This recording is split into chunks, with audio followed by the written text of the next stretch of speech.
Salutations, cher PDG. On veut tous faire fortune et la conserver. Les conseils sur la façon d'y parvenir viennent de partout. Mais à qui faire confiance? Aujourd'hui, on va répondre à ces questions en écoutant des personnes qui ont une véritable expérience financière et qui ont partagé des idées intéressantes. Prêts à prendre des notes? C'est parti. Je ne me soucie même pas de l'argent. Je gagne beaucoup d'argent parce que je comprends le système. Je n'irai jamais à l'école. Je ne trouverai jamais un emploi. Je ne travaillerai jamais dur. Je ne ferai jamais d'économie. Je rembourserai mes dettes et investirai dans un marché boursier. Je fais tout le contraire. C'est à cause du système qui contrôle l'économie mondiale. Et les gars comme vous ne peuvent même pas le voir. Et c'est quoi que tu ferais? J'étudierai l'argent. Je comprendrai. Oui, parce que on n'enseigne pas l'argent à l'école. C'est correct. Il faut comprendre que l'argent est une dette. Et si on vous dit de vous libérer de vos dettes, on vous dit de vous libérer de l'argent. On vous a dit d'aller à l'école, de trouver un emploi et de travailler dur. Et ensuite, vous allez payer des impôts. Pourquoi? Parce que vous travaillez pour l'argent. C'est une approche intéressante, n'est-ce pas? Et moi qui ai passé ma vie à éviter les dettes, eh bien, peut-être que je vais emprunter quelques kilogrammes de graines, l'hiver arrive, et je suis sûr qu'elles seront utiles. Hé.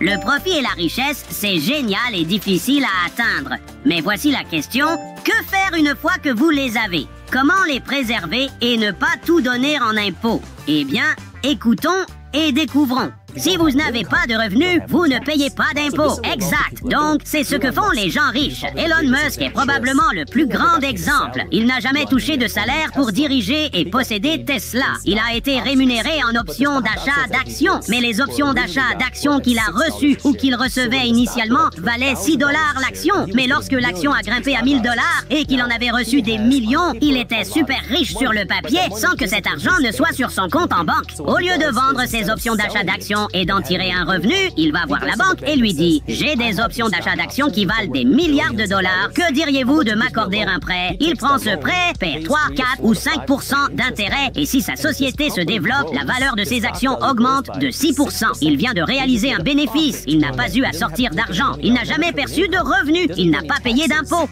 Waouh! Je comprends maintenant pourquoi on dit qu'Elon est un génie. Tout le monde rêve d'un compte en banque avec des tas de zéros, mais il s'avère que ce n'est pas vraiment nécessaire. C'était une perspective intéressante. Ne manquez pas les nouveaux épisodes pour découvrir d'autres stratégies. En attendant, je m'en vais prendre un prêt à la banque en mettant en garantie mon noyer. Quelque chose me dit que les prix des noix vont augmenter. À bientôt!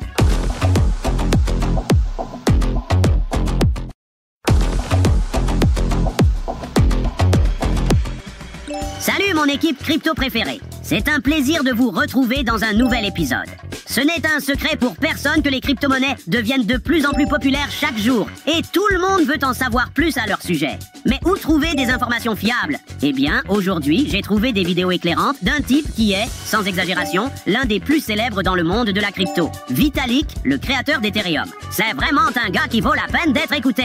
Alors ne perdons plus de temps. L'une des grandes leçons pour la communauté concernait le genre de stablecoin et les affaires de Luna. On en est arrivé à un point où les penseurs basés sur les principes se sont un peu démoralisés, n'est-ce pas?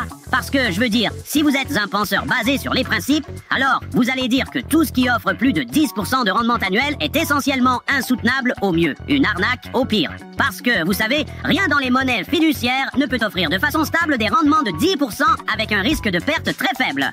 Alors, pourquoi diable on pense que l'espace crypto peut faire mieux? Mais en même temps, vous savez, en 2020-2021, on a simplement vu ce genre de frénésie continue de yield farming et des rendements annuels de 90% sur le yield farming avec USDC ou autre. C'est démoralisant, n'est-ce pas? Parce que je pense que beaucoup de gens ont même commencé à penser que toute cette histoire de raison et de logique n'est en fait qu'un préjugé du World Web 2. Et puis, boum! Et puis, Luna a soudainement appris aux gens que, oh non, les principes ont vraiment de l'importance et qu'on vit vraiment dans la réalité. Alors ça, c'est ce que j'appelle une intervention à la source. Waouh! À l'époque où la crypto commençait à peine, tout le monde était sceptique. Pourtant, avec le temps, ceux qui lui ont fait confiance n'ont certainement pas regretté. Bien sûr, il faut toujours rester prudent, mais on ne peut pas perdre totalement confiance, mes amis. Ceux qui ont investi tôt dans les crypto-monnaies ont décroché le jackpot. Mais qu'en est-il de ceux qui ont raté le coche? Quel avenir pour cette industrie? Eh bien, écoutons ce que Vitalik a à dire à ce sujet. Alors, Ethereum, en l'an 2032, vous avez un nœud. Votre nœud fonctionne sur votre téléphone. Toutes les 12 secondes ou 32 secondes, ou quel que soit le nombre sur lequel on se met d'accord, vous téléchargez 3-6 mégabits de données Vous hachez ces données, vous effectuez quelques équations de courbes elliptiques pour vérifier un snark. Et c'est tout. Vous savez que le bloc est valide. Attendez 12 secondes, obtenez 33,6 mégabits de données, hachez-les, effectuez des opérations de courbes elliptiques, vérifiez le snark et valide. 12 secondes plus tard, données, hachage, vérification de la courbe elliptique, valide. Tout le processus devient incroyablement fluide et sans accroc, au point qu'un téléphone pourrait littéralement le faire, n'est-ce pas? Parce que c'est incroyablement léger en termes de calcul. La seule chose qui est lourde, ce sont les données. Et les données, c'est justement ce sur quoi les téléphones deviennent de plus en plus bons, et cela ne fera que s'améliorer au cours des 10 prochaines années. C'est ce que je considère comme l'objectif final d'un point de vue protocolaire. De telles prévisions sont vraiment inspirantes et difficiles à contester, compte tenu de la rapidité avec laquelle la technologie évolue. Je n'aurais jamais pensé qu'en plus de la commodité, cela simplifierait mes finances. Peut-être que je vais vendre à l'avance une partie de mes Nutcoins et que je convertirai tout en Ethereum, juste au cas où. Ne manquez pas les nouveaux épisodes pour suivre l'évolution des crypto-monnaies. Mes amis, à la prochaine vidéo. Et souvenez-vous, les hamsters sont puissants. Un pour tous et tous pour un. Au revoir.